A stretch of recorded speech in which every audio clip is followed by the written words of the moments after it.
आज खुदावंद के कलाम में से हम अपने लिए, अपनी हिदायत और रहनुमाई के लिए खुदावंद के कलाम में से सीखेंगे। मुक़द्दस लूका रसूल की इंजील उसका 5 बाब उसकी पहली आयत से 11 आयत तक। ये वाहिद मुक़द्दस का बहुत मशहूर तरीन वाक़या है। ये अक्सर हम अपने बच्चों को संडे स्कूल में सिखाते हैं, अपने पादी साहिबान से भी इसके मतलब कलाम सुनते हैं, और अक्सर माएँ भी अपने बच्चों को ये वाक़या, ये कहानी अपने बच्चों को सिखाती और बताती हैं। और खुदावंद के कलाम मुक़द्दस में से आज हम इसी वाला पर गौर करेंगे। खुदावंद की आवाज़ हमारे लिए क्या है, खुदावंद की आवाज़ को हम सुनेंगे क्या आज खुदावंद क्या चाहते हैं। ये एक बहुत बड़ा वाक़या है। ये एक नाउमीदी में खुदा की तरफ से उम्मीद मिलती है, नाकामी में एक कामयाबी है। और हम इसको सीखेंगे कि किस तरह खुदा हमारी नाउमीदी में एक उम्मीद बख्शता है, नाकामी में हमें किस तरह हिम्मत देता है, किस तरह वो हमारी ज़िंदगी में काम करता है।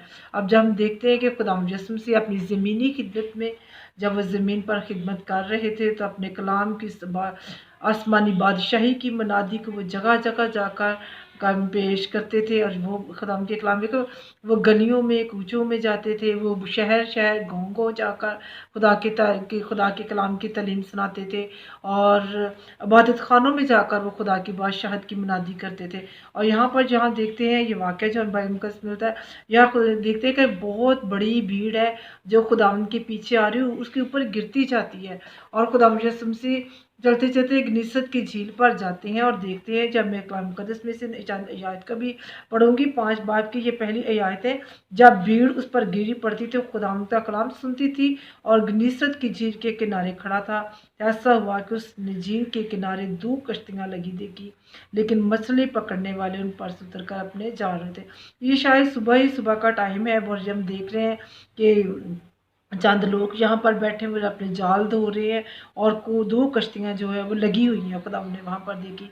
यहाँ पर हम देखते हैं कि जाल धो रहे हैं, शायद उन्होंने सारी रात मेहनत की है, काम किया है, अब उनके जाल गंदे हो चुके हैं। अब उनको दो जाल जो मछली पकड़ने वाले थे, मछली पकड़ने वाले होते हैं, वो ज़रूर अपने जालों को धोते हैं। जाल धोने का मकसद ये होता है कि ये जाल गंदे हो जाते हैं, और जाल ना धोएं तो इन्हें टूटने का भी खदशा होता है। इसलिए वो सबसे पहले ही अपने जाल धोने का काम करें। वो अपने रोज़मर्रा के काम में मसरूफ़ है। खुदावंद यीशु जब उनके पास आता, उनको बुलाता, और खुदावंद कहता है कि मुझे शमौन, मुझे तेरी कश्ती चाहिए, और उन पर चढ़कर उससे उनसे दरख्वास्त करता है कि मुझे आपकी कश्ती चाहिए। हम यहाँ पर देखते हैं कि खुदावंद ने पतरस शमौन की कश्ती को एक पुलपट के तौर पर भी इस्तेमाल किया। हम यहाँ पर ये भी देखते हैं कि किस तरह उन्होंने अपनी कश्ती खुदावंद के सुपुर्द कर दी। इस बात से ये देखते हैं कि हमारी ज़िंदगी में जो कोई हमारा माल है, इसबाब है, जितनी भी जो चीज़ भी हमारे, अगर हम खुदावंद के सुपुर्द करते हैं, अगर इसके इस्तेमाल में आती हैं, तो खुदावंद इसके वसीले से हमें ज़रूर बरकत देता है, ज़रूर अजर देता है। जब खुदावंद ने कि जब हम अपने आप को खुदावंद के सुपुर्द करते हैं, अपनी चीज़ों को खुदावंद के सुपुर्द कर देते हैं, खुदावंद इसके वसीले से भी हमें बड़ी बरकत देता है। और खुदावंद के कलाम लिखा है, खुदावंद कश्ती में बैठकर लोग वो उनसे दरख्वास्त करता है कि ज़रा किनारे से हटा लीजिए, और वो कश्ती में खड़ा होकर उनको तालीम देने लगा। और यहाँ पर देखते हैं कि जब तालीम दे रहा, तो उसके शागिर्द भी उस कलाम को, उस मनादी को सुन रहे हैं। हम ये बात नहीं, ये नहीं लिखा कि उसने वहाँ पर क्या तालीम दी, क्या उनको सिखाया, लेकिन यहाँ पर देखते हैं खुदा ने उनको अपनी तालीम दी। जैसे उन्होंने खुदा के कलाम को सुना, सीखा, जो वो हिम्मत हार चुके थे, जो वो परेशान थे, अब उनकी परेशानी कम हो गई थी। अब उनके अंदर खुदा की ईमान पैदा होना शुरू हो गया। जब उन्हें खुदा के कलाम को सुना, उस तालीम को सुना, उनके अंदर के अंधेरे खुदा ने दूर कर दिए। और यहाँ पर लिखता है, खुदा ने जब उनको तालीम दे चुका, तो खुदा ने उस भीड़ को फारिग किया, और खुदा शमौन से कहता है कि अपनी कश्ती को लेकर आगे चल, तुम शिकार के लिए अपने जाल डालो। यहाँ पर खुदावंद उनको, जो उनका काम था, खुदावंद उनकी खुदावंद अपने लोगों की ज़रूरतों को भी जानता है। इन्होंने अपना जो कश्ती सुपुर्द की है, खुदावंद हर एक की ज़रूरत को भी जानता है कि मेरे उसे अपने लोगों की फ़िक्र होती है। और यहाँ पर हम देखते हैं खुदावंद जानता है कि पतरस की, यूहन्ना की, याकूब की क्या ज़रूरत है, क्या उनकी हाजत है, और खुदा अपने लोगों की हाजतों को, उनकी ज़रूरतों को भी पूरा करता है। क्योंकि खुदाम के कलाम लेगा, मेरे दिल में फ़िक्रों की कसरत होती है, तो खुदाम के कलाम से तसल्ली मिलती है। और जब उन्हें खुदाम के कलाम को सुना, सीखा, जाना, और उस पर अमल अब करने का वक़्त है कि उन्होंने किस तरह खुदाम के, और जब वो खुदाम के हुक्म पर वो आगे चलते हैं, खुदाम कहता है कि कश्ती को आगे ले चलो, तो वो खुदाम के कहने के मुताबिक उसको आगे में, गहरे में लेकर चले जाते हैं। यहाँ पर जहाँ खुदा कहता है कि अपने जाल शिकार के लिए डालो। और यहाँ पर हम देखते हैं पतरस एक बात के लिए थोड़ा सा उज़र पेश करता है कि उस्ताद हमने तो रात भर मेहनत की, कुछ हाथ नहीं किया। यहाँ पर हम देखिए पतरस ने और उन लोगों ने अनथक मेहनत की है। शायद वो पूरी गलीसत की झील के चप्पे चप्पे को उन्होंने छान मारा, लेकिन रात भर मेहनत करने के बावजूद भी उनको कुछ नहीं मिला।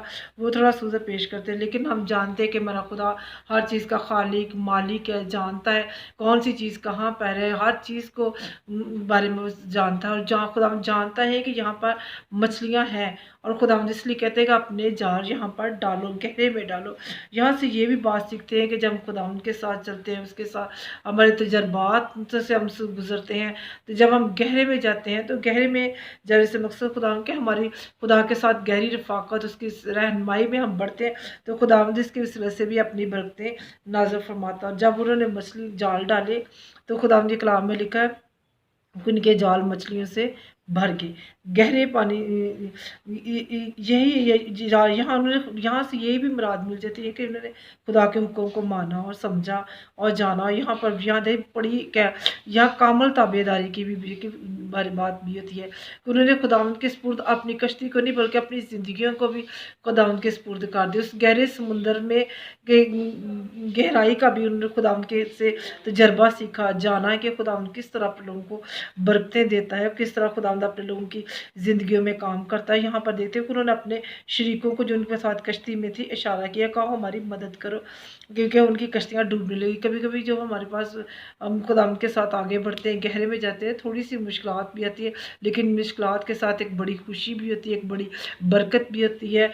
ऐसी जब खुदावंद की रफाकत में, उसकी रहनुमाई में हम आगे बढ़ते हैं, जब हम अपनी ताकत, अपनी मेहनत, अपनी हिम्मत के मन बलबूते काम करते हैं, तो बड़ी दफ़ा ये होता है कि वो काम कामयाब नहीं होते। लेकिन जो काम हम यीशु की रहनुमाई में उसके साथ मिलकर हम काम करते हैं, तो वो ज़रूर बरकत याफ्ता होते हैं, बरकत मिलती है उसके वसीला से। क्योंकि खुदावंद के कलाम में अगर खुदावंद एक घर न बनाए तो बनाने वालों की मेहनत बस। अगर खुदावंद हमारी मदद ना करे, खुदावंद हमारी रहनुमाई ना करे, तो हमारी मेहनत, हमारी हिम्मत, हमारी ताकत, हमारा कुछ भी नहीं है।